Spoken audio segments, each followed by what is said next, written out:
We saw this earlier when we started with backtracking, right? The night store problem. Now, night store is a unique problem with which I am going to explain one aspect of backtracking. Now you understood what is solution matrix, how do you check for all the valid paths, what do you mean by how to check for already visited path, what happens when you set solution is equal to 0, how do you count to the shortest path. All these 5 concepts you have learned in backtracking. Now this is the 6th one we are going to learn about what is pruning, how does it work. So let's look at it. In a night store problem, you know that the night starts here and it can, this is the destination, but let's assume that the knight is actually moving across the board. You click the buttons, right? So you see that the knight jumps across different positions. It could reach the destination, but let's assume the destination is somewhere here, right?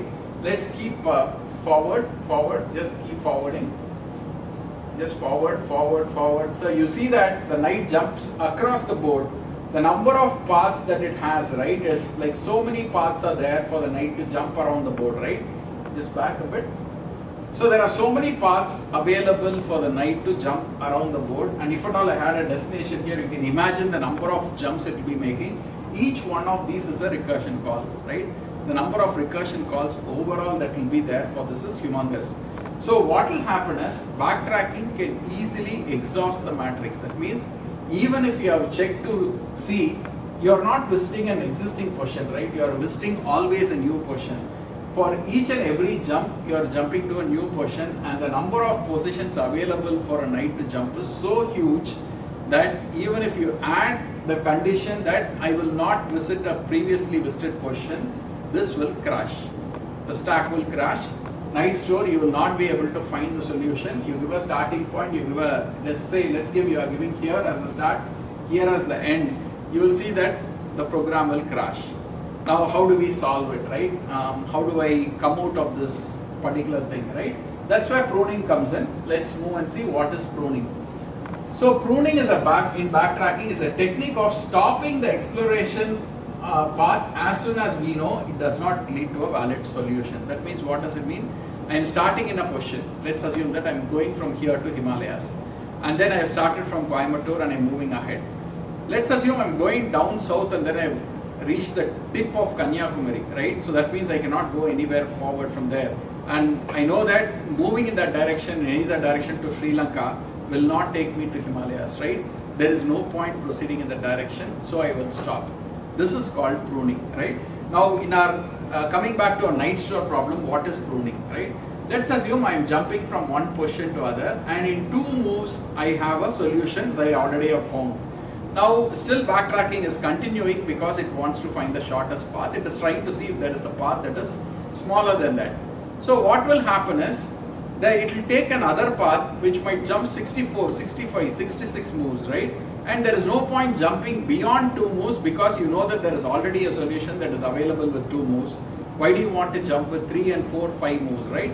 As soon as you cross 2 moves, you say that, hey, with this I am not going to get the shortest path, I will stop.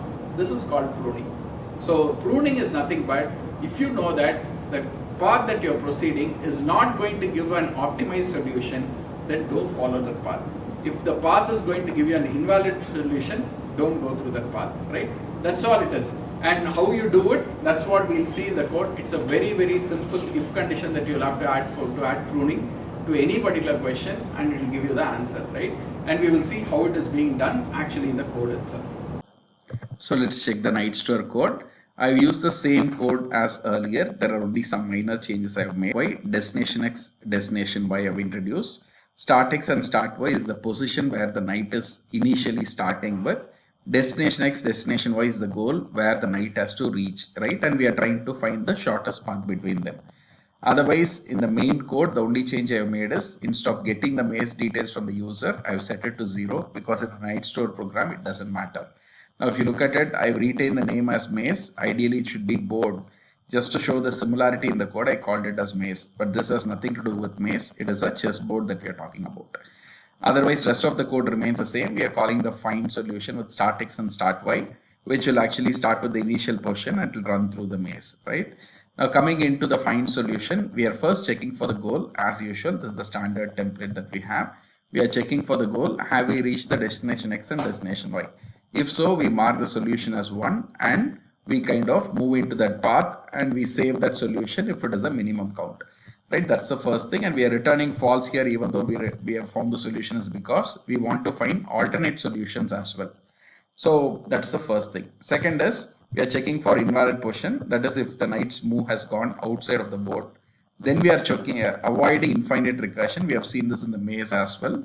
Solution of x comma y equal to 1, if it is there, we will return false. This will avoid knight from jumping between two positions back and forth, right? We saw this in the same one in the maze question. The second question in maze we saw this.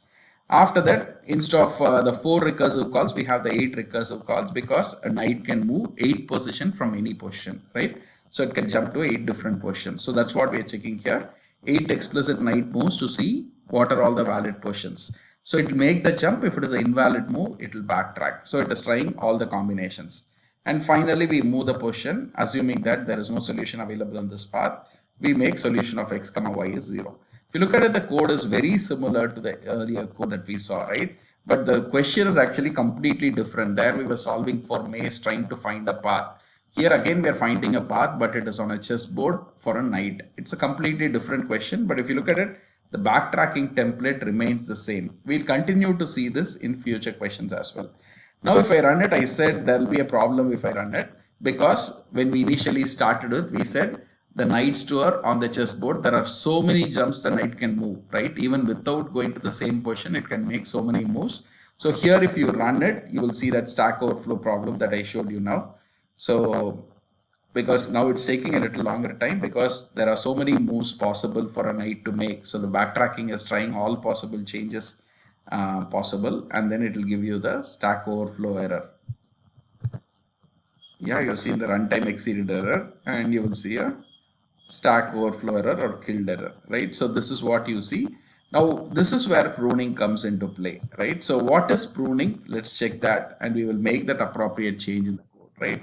So we saw that pruning is used to avoid the recursion going into multiple depths. One is it could lead to an invalid path, or we might have a better solution already available. We don't want to explore earlier paths, right? So here all we do is for pruning. This is what is pruning. So if our current count is greater than or equal to min, right, return false. What does it mean? It means that I know that I have a solution with say 4 moves. Now there is no point going ahead and trying 5 and 6 and 7 moves, right? There is no point doing it, because you already know that I have a shortest path available in 4 moves or 5 moves. Now why try beyond those moves, right? So if at all the current count, which is actually counting the number of steps, right? Every time you make a move, it counts the steps with this. If at all I already have 4 moves as the minimum count, and now currently my count is saying 4 moves, there is no point proceeding ahead with this, right? You can stop it as well here. Let's see what is the change which happens if we do this.